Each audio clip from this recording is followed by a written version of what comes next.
Do you guys have any questions before we get started? No, I think we're good. Cool. My only question for the two of you is: do you have any unopened beverages that you'd like to participate in the opening crack with? Yeah. Yeah, so this actually is my question. Is I have a cider You and can, I have oh, a oh yeah, I have the it's blur on. blurred out. Yeah. Yeah, let me turn my blur off. But I have a if you see my cats running in, they mean no harm. But I have a cider and I have a Mexican lager. So are ciders appropriate or Ciders are strictly allowed. beer? No, Okay. technically, even though beer's in the title, technically there's no discrimination on anything that you choose to drink. Um, Okay. I feel bad if I held someone to the standard of like, hey, you have to drink beer, and they like don't drink beer, which Yeah. has not happened thankfully. But yeah, you're free to drink whatever you want. Okay. I'm going cider because I'm parched. So All right. Oh, yeah. Yeah, I got a So Mexican lager too. hell It's yeah. pretty good. Uh, so what I'll do I'm not here is opening it. I'm trying to figure out how to open it before I open it. All right. All right. Cool. We're good. okay. What I'll do is I'll count us down. We'll crack these. I'll do the little intro, bring the two of you in, and we'll just have a good time. Sounds good. All Yeah. right, cool. In three, two, one.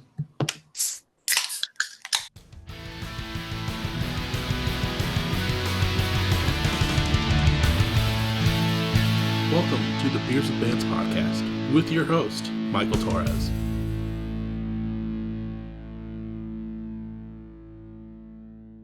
What is up, everyone? Welcome back to another episode of Beers with Bands. Very stoked to be sitting down with this band today. I'm sitting down with MyHeartYourGlove. How y'all doing? Good. Doing good. Hell yeah, dude. Stoked to have you guys on. You know, it's Tuesday leading into actually this first episode that I'm recording. Yeah, today's the first, right? My days are so messed up. Yep. Today's the first day of 7-1. July. Yeah, first recording of July. But you know, so this should be a good time. I'm really stoked on it. You guys have some cool stuff in the works, and we're gonna get graced by cats tonight, which is gonna be sick as well. Before we get kind of too far, can you kind of go between the two of yourselves and say who you are and what you do in My Heart Your Glove? Yeah, Kyle, go ahead. Yeah. So I'm Kyle. I'm the drummer. So I mostly play the drums in the bands. I also play some parts in the recording process and setting up everything and getting the DAW to work and stuff. So, but that's pretty much my two roles. Yeah, and I'm Jared, and I play guitar and do most of the songwriting, at least as far as like the initial process, and I sing and scream. This Oh, is yeah. my official role. And I know we are missing someone tonight. Who are they and what do they do as well? Yeah, it'd be Mr. Ivan, and he mainly plays bass, and then he does a lot of like sampler stuff, like for our live set. And like I normally say for the members that can't be with us here tonight, this is where we pour one out in their honor. By pour one out, I just mean we have a drink in their honor because we don't waste alcohol on this podcast. So this is for them. To Ivan. Salute.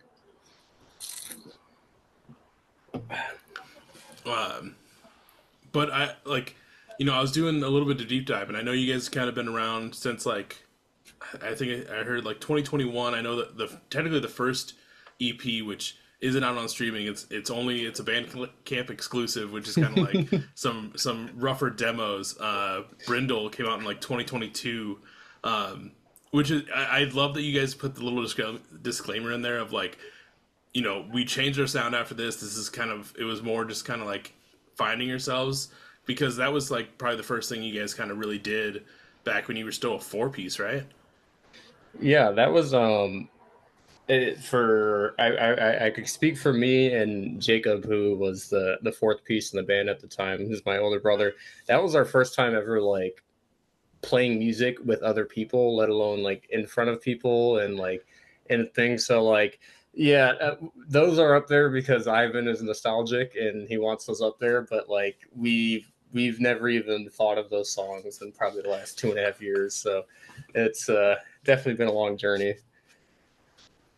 I mean, shout out to Ivan for wanting to keep those up there. I know a lot of friends that have wiped their first or second EPs off the as best as they can off the internet because they hate them or they're it doesn't it's not what the band was at that time compared to like what it is now. But it is, I did listen to a little bit of it just to kind of see the full journey. I also listened to Overstayed Your Welcome, which 2-song EP which came out in 2023, and then the infamous Buick Killer EP, which came out in 2024.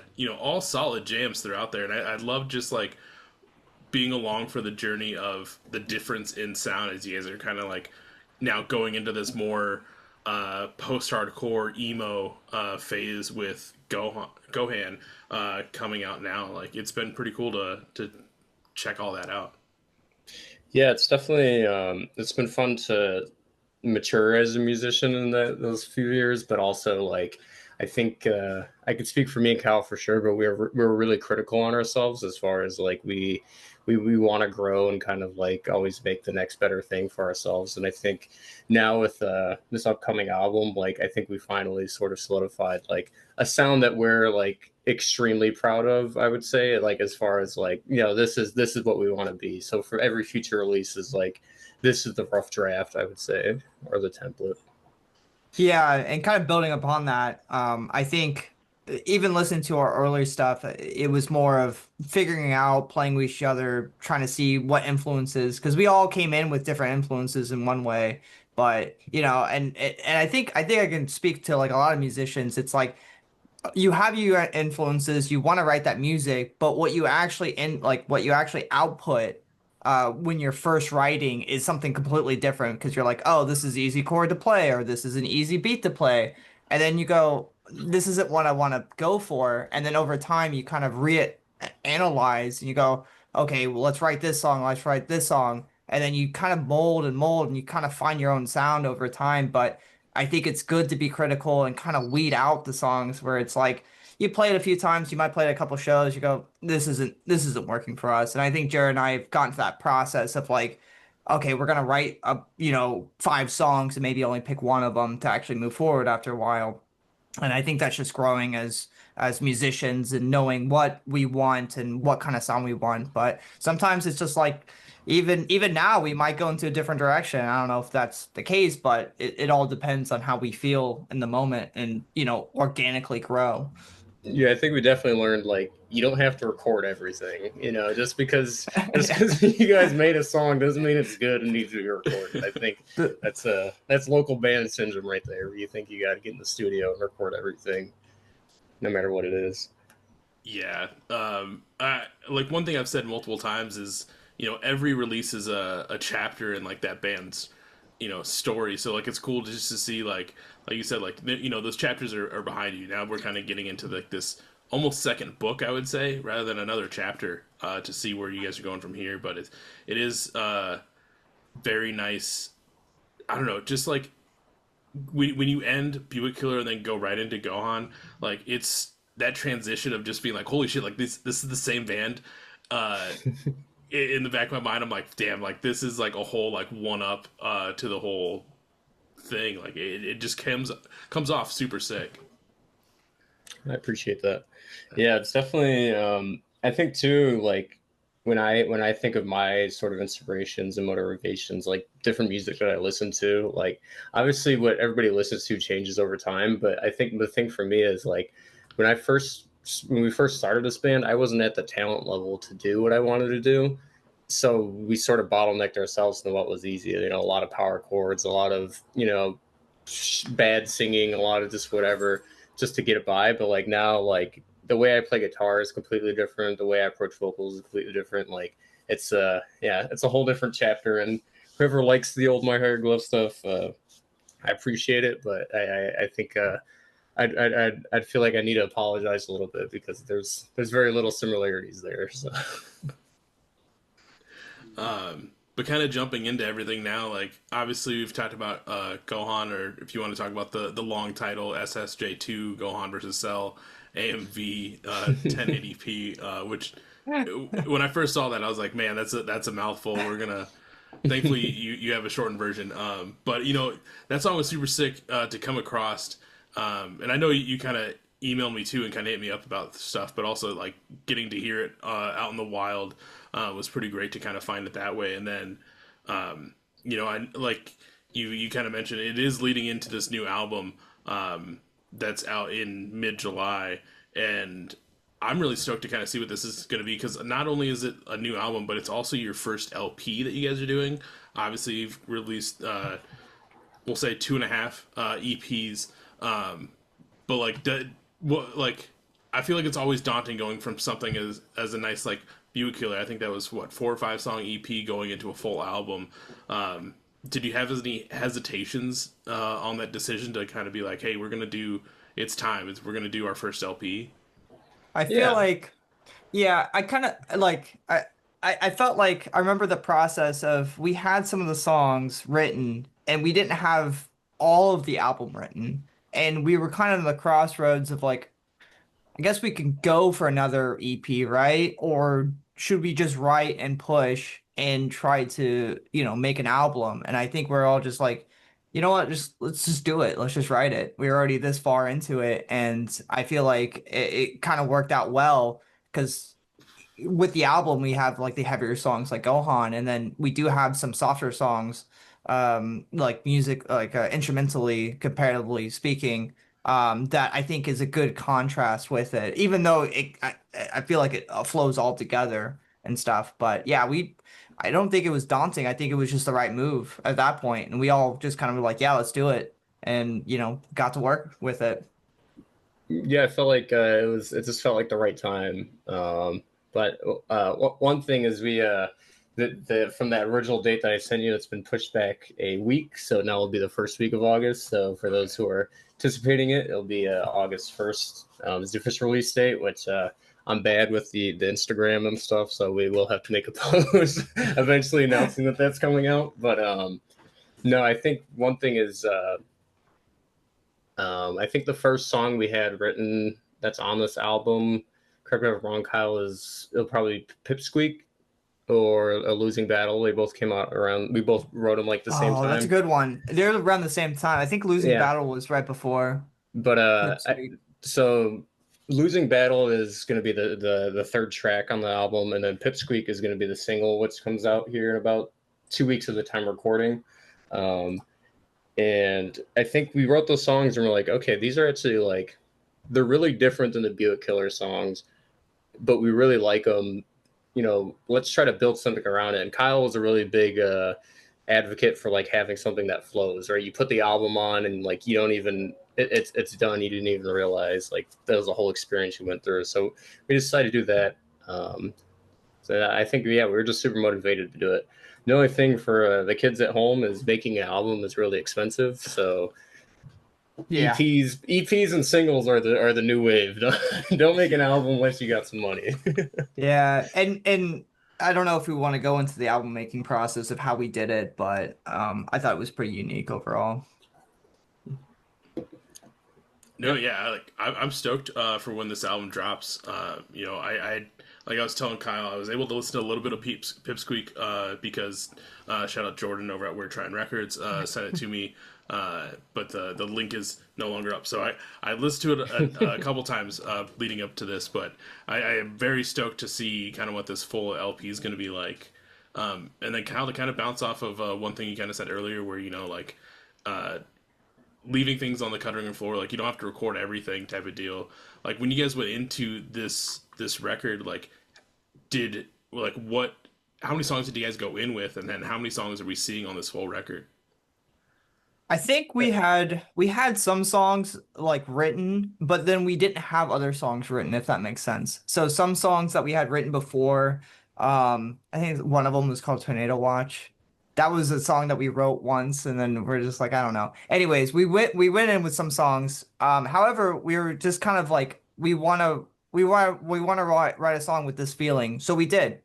Like Gorsh happened to be like that. We're like, okay, we need a slower song. Let's write it like this, and it came out. That's one. I think that's one of my favorite songs on off the album. Or like, we want something to really have a climactic end of the album, so we wrote Bobby Frey, which is in relation to one of my old friends, and that was one of my favorites too. And we just kind of built off of like what do we think is needed from there? And we kind of experimented. I think, Jared has a bunch of riffs in his back pocket. So like, we try a riff, we try something. If it's what didn't sound right or didn't work, we just, say, "Ah, okay, it doesn't work." But with the writing process, I feel like, we kind of came in with these ideas of like, okay, let's get a slower song, let's get an ending song, let's go like this, and it kind of just worked its way. And we played some of those songs over and over again just to make sure that they flowed. But yeah, kind of like what we needed. But we had some songs that we still have that we probably won't record or do anything with.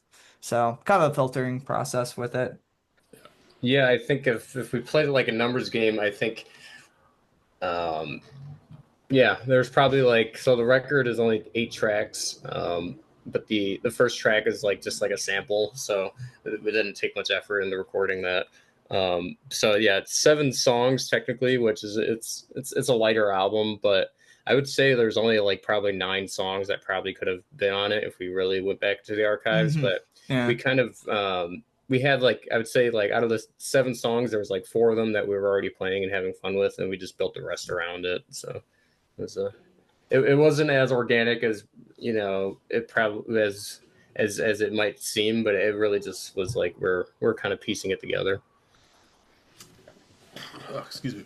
Yeah, no, I'm always just curious as to like, I never wrote anything, so I never had to have that issue of like, okay, like I have all these possible things banked up. Like, what can we make fit and work to go on this album?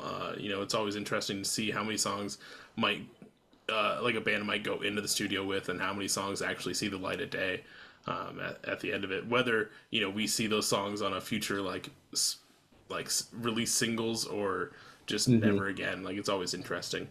I think for us too, it's like kind of what I was talking about earlier. We always kind of want to like one up ourselves, and kind of like the next thing is going to be better than the thing before. So I think like if a song didn't make the draft for the album, like it just dies in that fact because now we want to have something better than the album. So if it didn't make the album, we're not gonna put effort towards it, type of thing. That Yeah, that's fair. And I know you kind of mentioned on something else that like you didn't feel like rushed during this whole like album process too. Like, what were some factors that kind of helped not make you feel rushed during this uh, putting all this together? Yeah, I think it really starts with like nobody was really looking for it.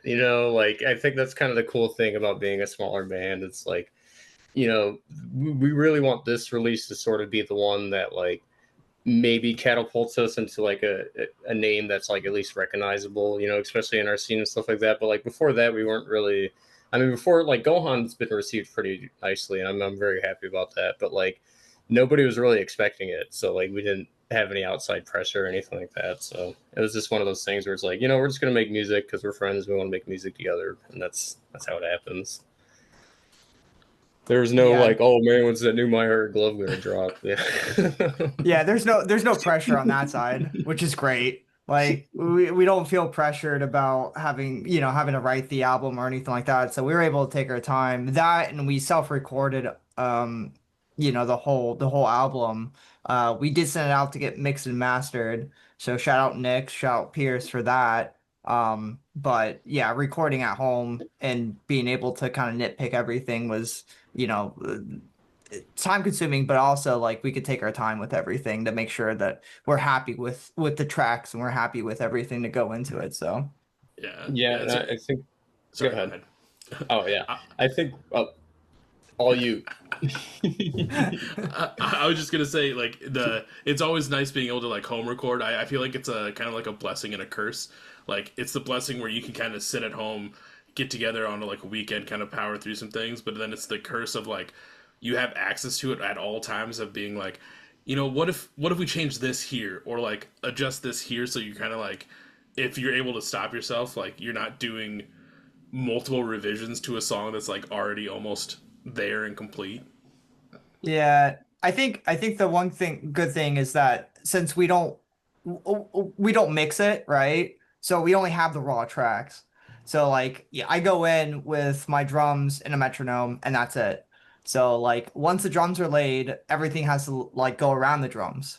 So like it's final from that part. I mean, I know Jared and I've kind of come up with like cool guitar parts here and there, and we're like, oh, let's add this layer and add that. But I think like once we go into the recording process, it's like pretty finalized for the most part of like the body of the song. Okay. So it's pretty nice. But yeah, if we got into like mixing, oh, that's where it's like you start tweaking everything, you start messing with everything, and then you just drive yourself crazy. And I think we've at this point go, no, we're gonna let the professionals make, mix it and master it. So we're not pulling our hair out. Yeah, and I think too, like, yeah, like with recording, there's only once the drum tracks is down, like we can't affect like the structure of the song. Like the structure is the structure, but one thing on the album you'll notice is a lot of vocal harmonies and a lot of like guitar lines over the lead guitar line, and like this us being a three piece and for the most part, I'm the only person who does the vocals. Like that stuff's impossible like to do live. So that's one of the nice things about recording is that studio magic of being like, Yeah, oh, there's so many vocal layers and harmonies and stuff, and then live it's just me yelling into the wind. So. it's true. I do my parts here and there, but I'm not that talented to sing and play drums. All those guys that can, I kudos to them. Phil Yeah, I have Collins. a few friends that do that, and I don't know how. Like one, you got to be pretty coordinated and like on point as being a drummer, but like I feel like just adding in that extraness of like, oh, I got to pay attention and also sing these parts. Yeah, you might already know the parts, but also like making sure you're focused in the mic while doing everything. Like I'd get too like sidetracked and like probably miss something at the same time. Yeah, I guess it becomes muscle memory with their vocals in that Yeah. sense, right? But it's I mean, there's still still a you lot have of to be a guys who good can't play singer. guitar. Yeah, there's a lot of guys who can't even play guitar and sing. So it's Hmm. it's definitely a skill. I mean, I can't do neither very well, so it works out, you know. Yeah. uh, One thing you guys kind of did recently that was very cool to have online is you guys did a live performance over at WRUW-FM. Um, it was the like I think as of right now until if you guys ever tour this way, I think it's the one time that I'll get to see Gohan in a live format, which is very sick to see.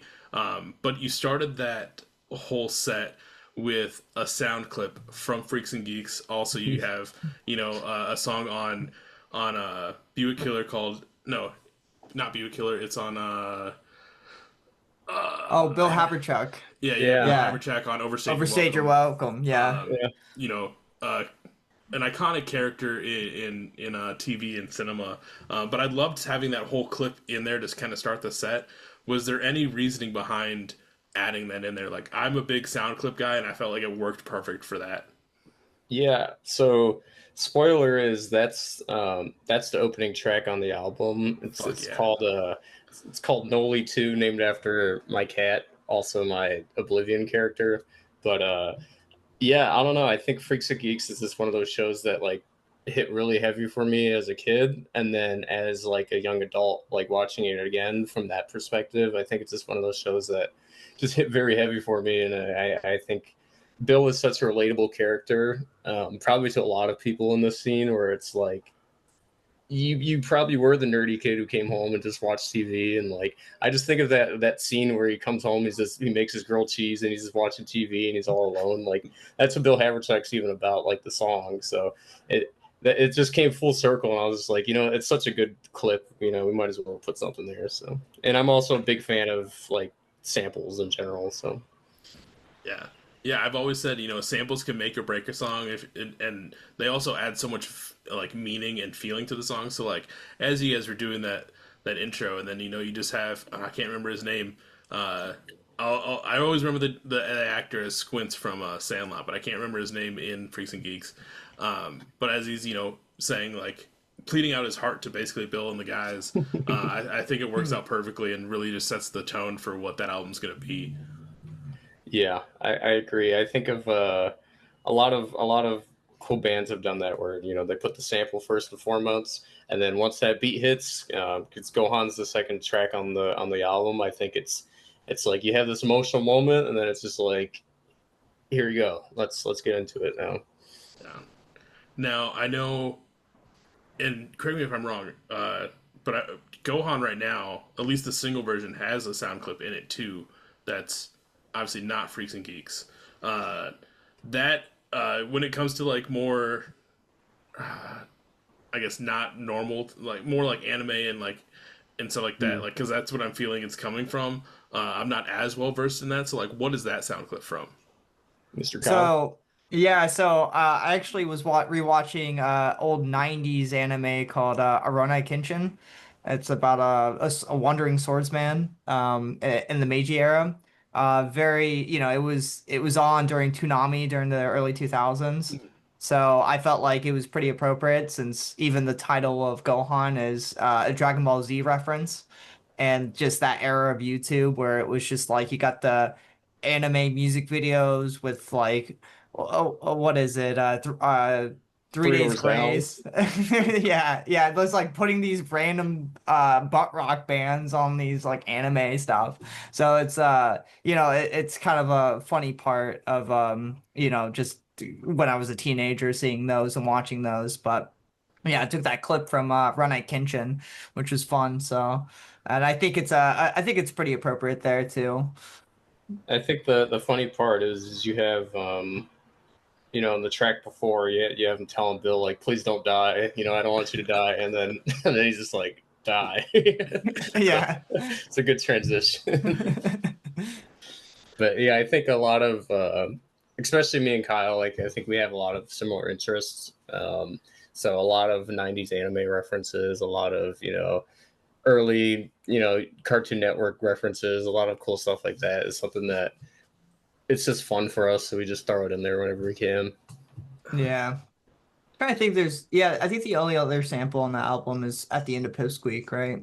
Yeah, which is a sample from the Bernie Mac show. So Fuck yeah. Oh, yeah, Bernie and Mac. anybody listening, if you want to get the references, go home and watch the first season of Bernie Mac, and go on YouTube and search for Dragon Ball Z AMVs, and filter from oldest to newest, so you get all the ones from like 18 years ago, and just shitty quality Gohan fighting Cell to Kryptonite by 3 days, 3 doors down. It's Yeah, just there it's you nostalgic. go. I forgot. That's my And personal favorite one, at least. I know it's older, My Heart Your Glove, but also um, I think it's in What Do We Do Now has that other sound clip. I think you guys I looked that one up. I think that one was from the video game Bully, wasn't it? Yep. Yeah, that's from one of the Bully Rockstar classic. But Why'd you no, do it? yeah. Yeah. But yeah, I love sound clips and everything. And like I said, if they're pulled off right, I feel like they add so much more of a song. Like one that always gets me in the feels is I think it's in bioluminescent. I know there's another word in there that I'm forgetting from St. Judas. That one has a BoJack Horseman line in there that works really well. And then obviously, everyone knows the Mway Dudes and their love for putting in sound clips on their Yeah, last Half two Life and EPs, stuff. Yeah. which have worked super well. And I'm really stoked on those. But I think one yeah, of my favorite recent ones is um, Dear Marianne, where they have the Bobby Boucher clip in there, where he's like, "Are they going to remember when Bobby Boucher and the Mud Dogs won the Bourbon Bowl?" I was listening to a song a couple weeks ago, and I know I talked about it in the episode that I did with Jordan from We're Trying Rex. But there's a band that they got a sample and they cleared it too with the dudes from Trailer Park Boys, which Oh, is super sick. So yeah. That is pretty sick, yeah. I feel I like think. Go ahead. I was gonna say, I feel like with samples, like you have to know the right moments for it. And yeah, you can't overdo it too much. It's like you gotta find that good happy medium and like find that perfect sample. So I think it's got to be a little niche too, like not too niche, but like if it's too like obvious, like it kind of loses some of the charm. I think having like a one where it's like somebody will get it, but then they're also like, oh, like watching the brains turn as they hear it is kind of the best hmm part. yeah. I commend everyone that puts one in because we I watch a lot of TV. I most sound clips I understand and remember like the exact TV show moments or anything like that. But to think to like, oh, I should save this and use it for like a song at some point, like I could never like remember to do that. So I commend anyone that has like a giant folder of just like TV show and movie sound clips on their computers, because you're doing the Lord's work. Yeah, mine's don't start until like we're recording the album, but like I always have a couple in the back of my head. Like right now, our inside joke has sort of been the movie Heavyweights. Yeah. Ben Oh, yeah.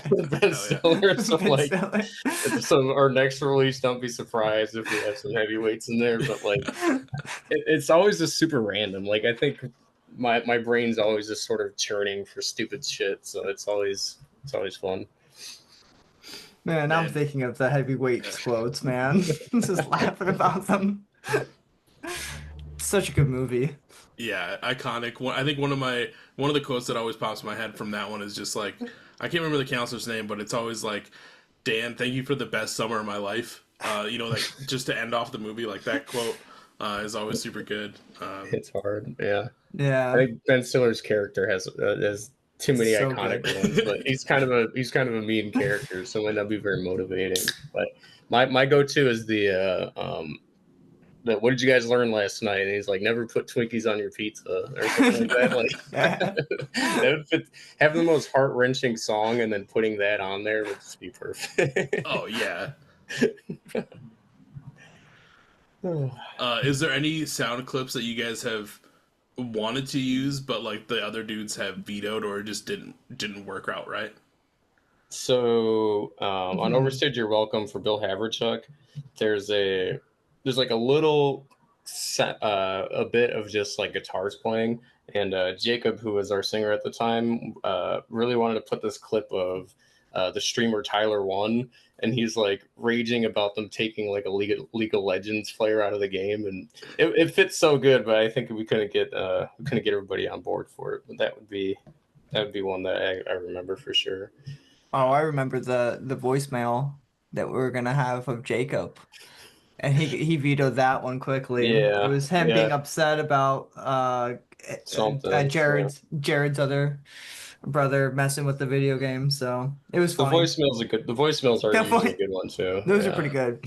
Yeah, Jacob was not happy about that one, so we didn't. I think we're pretty good at picking something that we know everybody else is gonna like.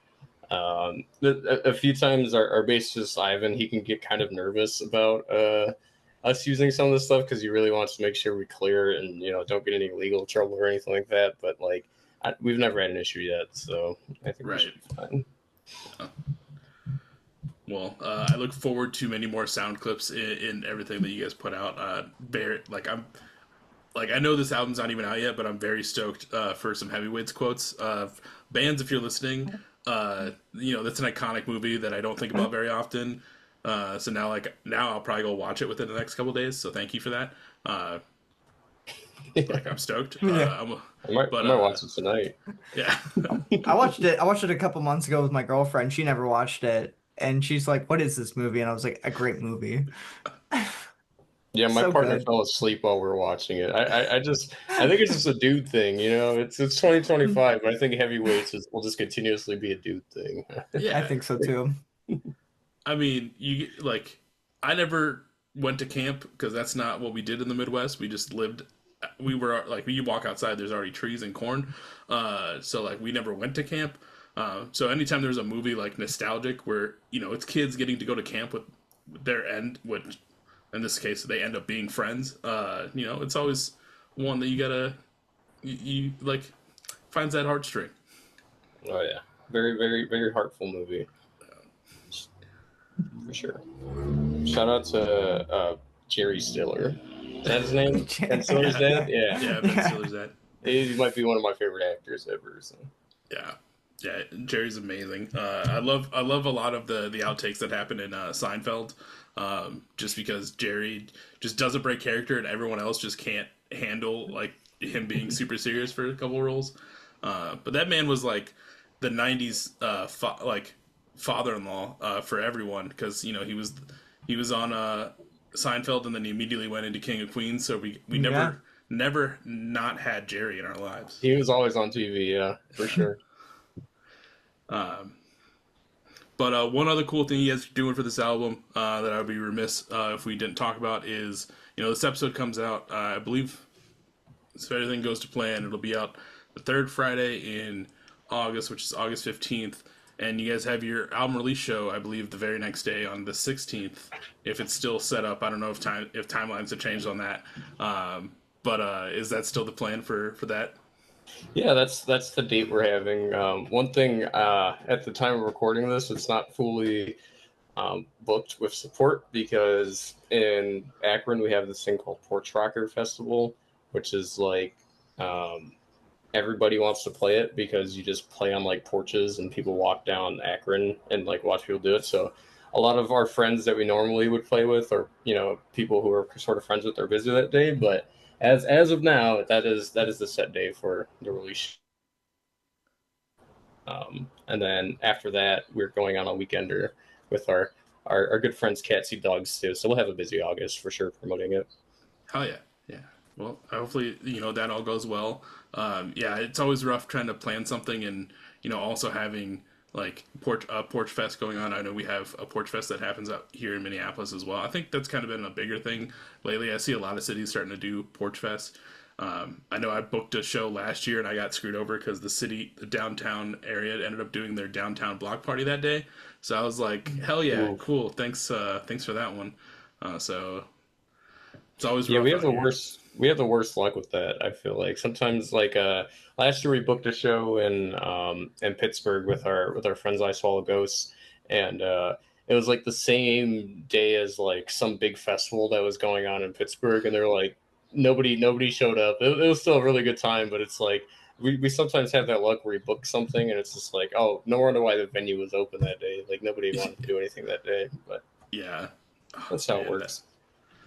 that's yeah. We'll talk about some of those here in a little bit because I've had a few of those moments happen for my time on tour too, and they can make or break your whole day and spirit for whatever week you're in of that run for sure.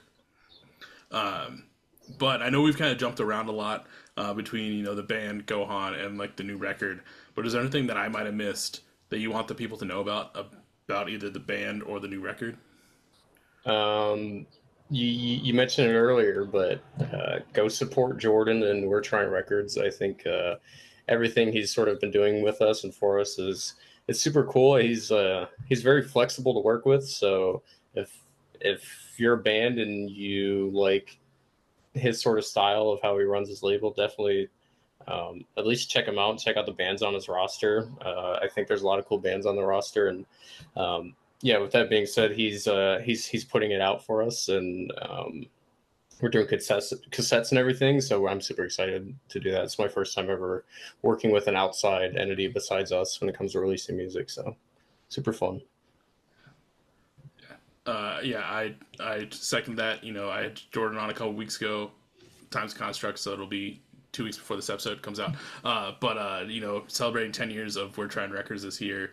And yeah, the roster right now is stacked. I also had Sentiments on last week. Technically, your guys' label mates, and everyone that's a part of We're Trying right now is killer, and just Jordan's the nicest dude and killing it in what he's doing. Yeah, they're doing a like a 10-year party slash like super show.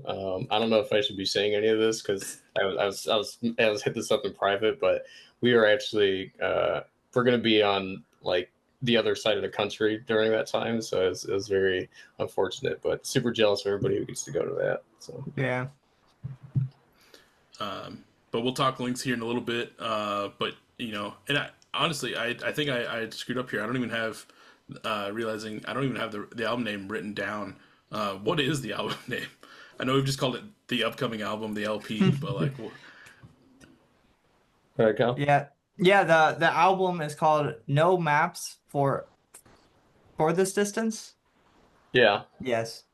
I had to think about it. And if anybody's wondering if there's a meaning or anything cool like that, I believe there is not. I believe we had like 10 names and we just voted on the ones that sounded the coolest. So okay. Yeah.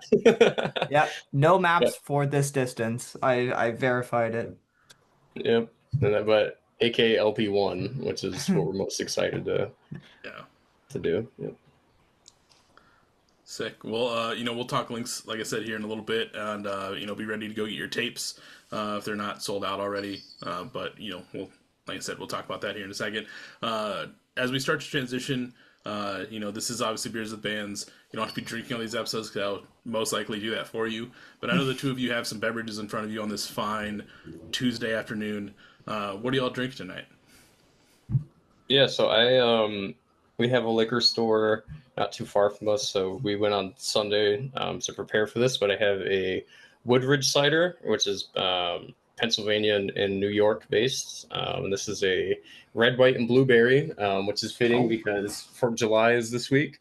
And then we have a Masthead Brewing Company C Cerveza Mexican lager, which is something I'm really into, and this is from Masthead, which is a Cleveland brewing company.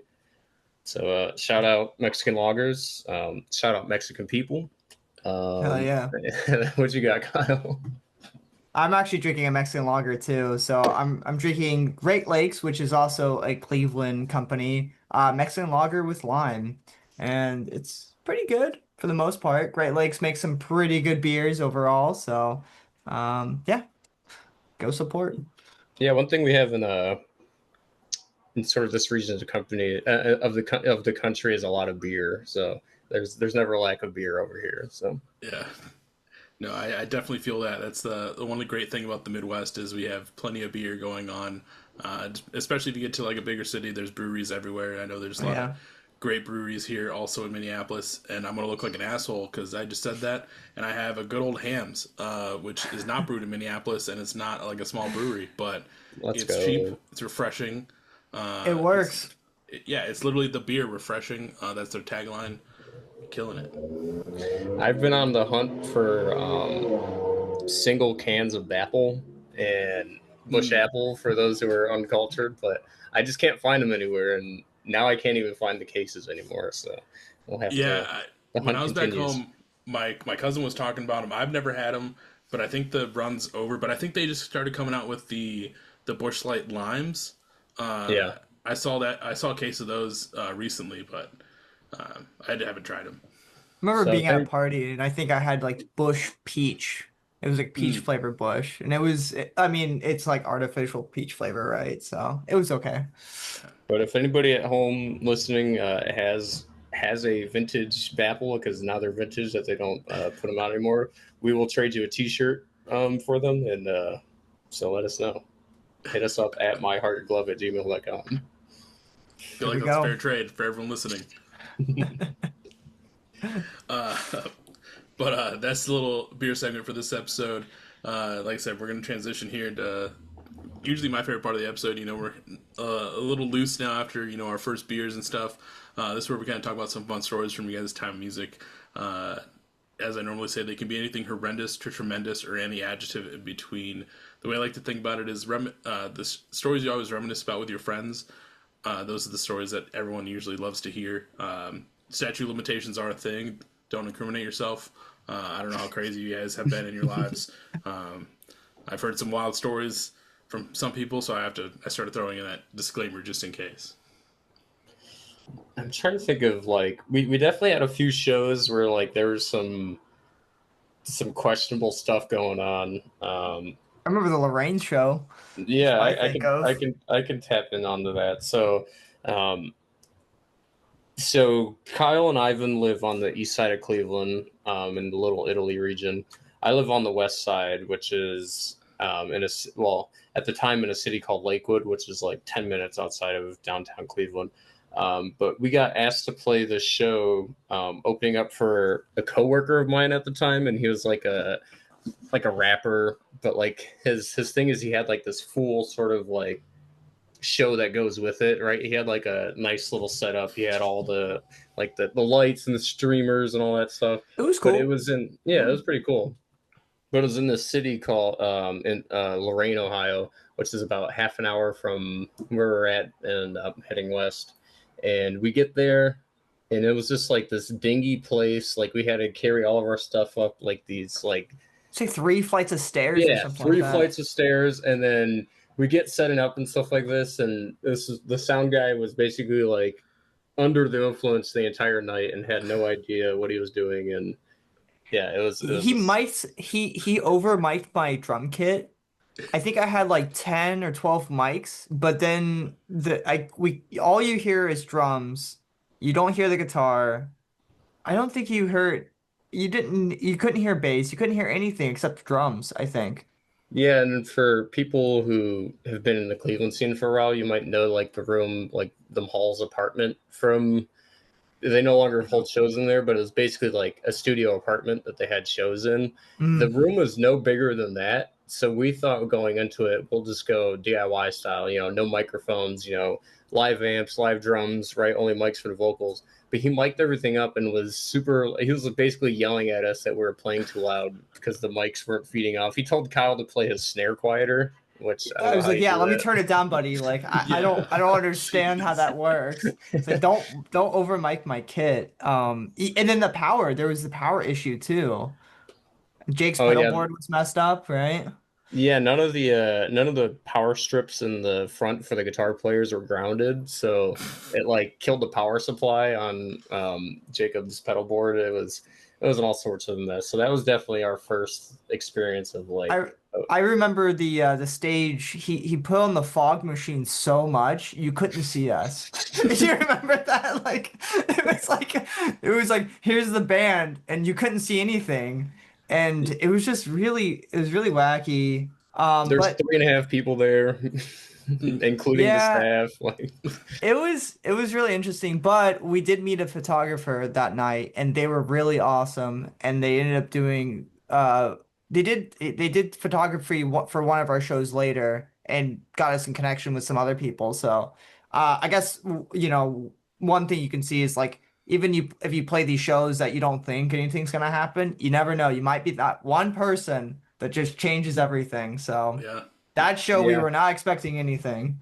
I think especially, I mean, I say this for most musicians and bands, especially early on, like take every opportunity you get because it's a numbers game, right? You're gonna even if you play in front of 4 people, like one of those 4 people might end up liking you or what you do. So it's we learned that or just say yes to if you're available to play the show, say yes for it and you'll get something out of it. But that was definitely a nightmare of a show for sure. I'm trying to Yeah. think of any other crazy ones. Terre I Haute think was fun. yeah, oh yeah. So we played in the city of Terre Haute or Terre Haute, Indiana. I can't remember how it's pronounced, but basically it was a free show. So in the middle of the summer, so it's a college town, so there was nobody there besides like the locals who live there. But it was a free show, so the whole entire town came out, and it was on this back deck of this restaurant called the Treehouse. Very cool place, but the whole power setup was just all connected to one extension Yeah. cable. so Going all into the the kitchen. so all the PAs, all the amps was just connected to an extension cable that was hanging over a fryer in a kitchen. Oh So my god. it was the most janky setup, but it was in the middle of nowhere. Our hotel room definitely had roaches or something in Oh, it. so stingy.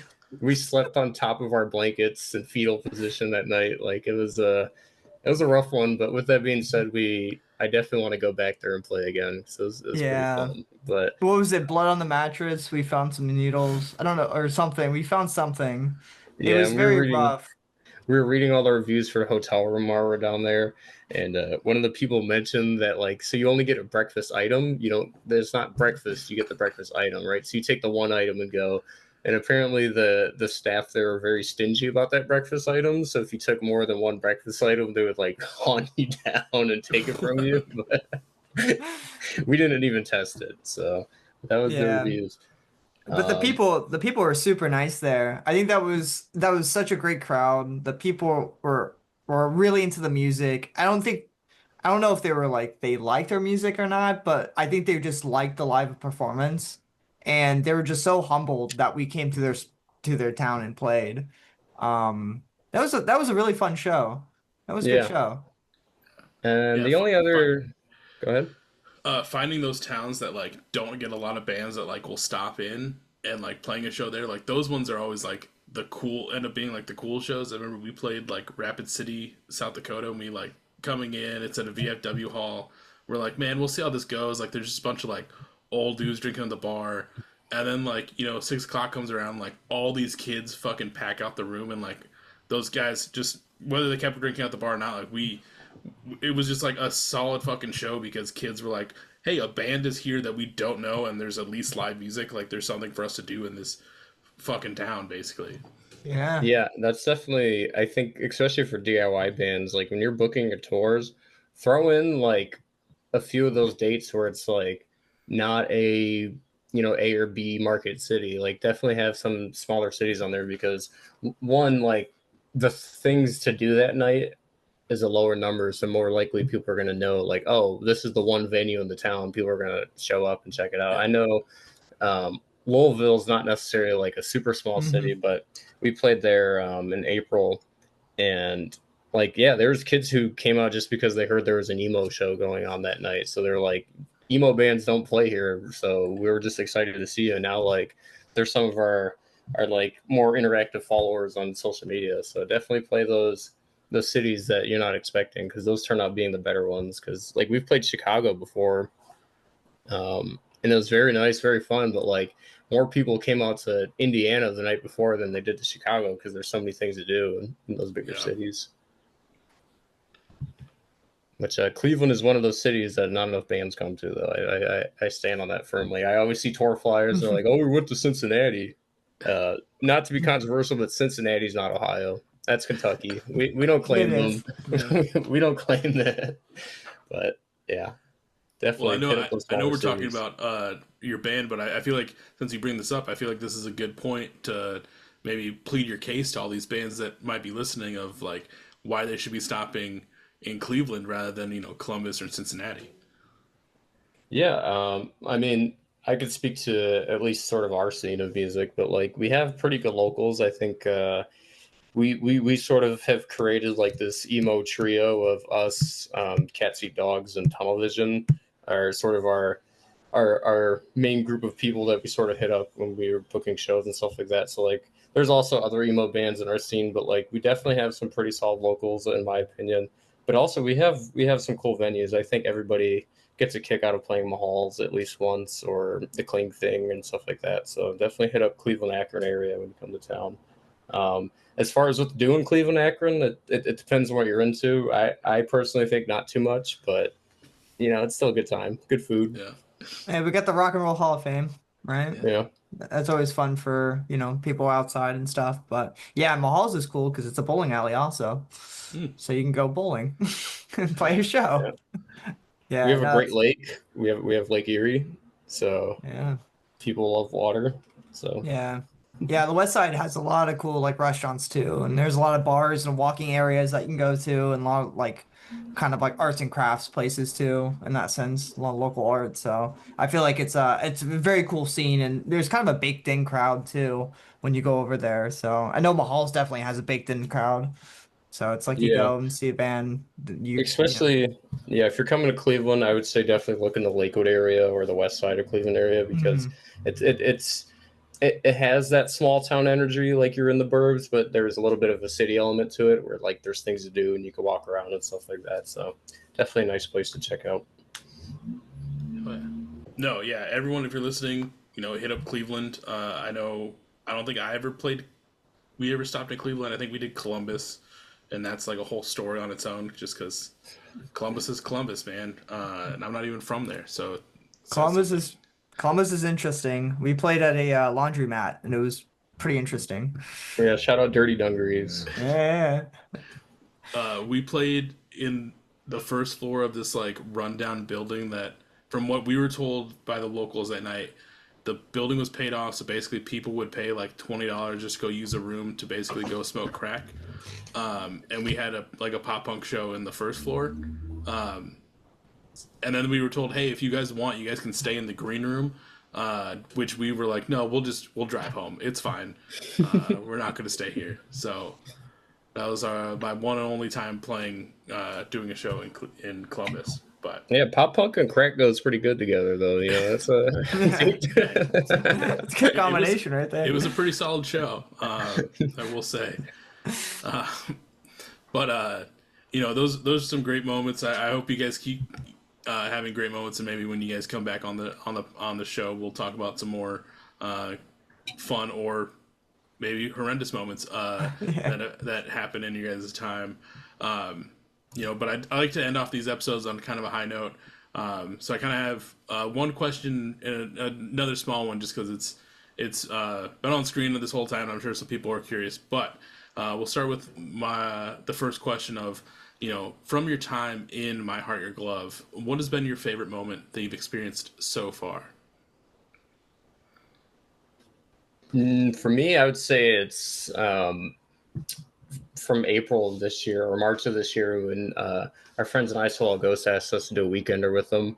Up until that point, we only played out of town like one other time doing like another weekender. So it was very, it was very, it was very humbling, like knowing that like, oh, we're actually making friends and like people who actually like us as people and musicians. So it was very nice getting to spend the weekend with those guys and playing, and that's a whole story of itself. But like, yeah, that's probably definitely my favorite Yeah, moment of the band so far.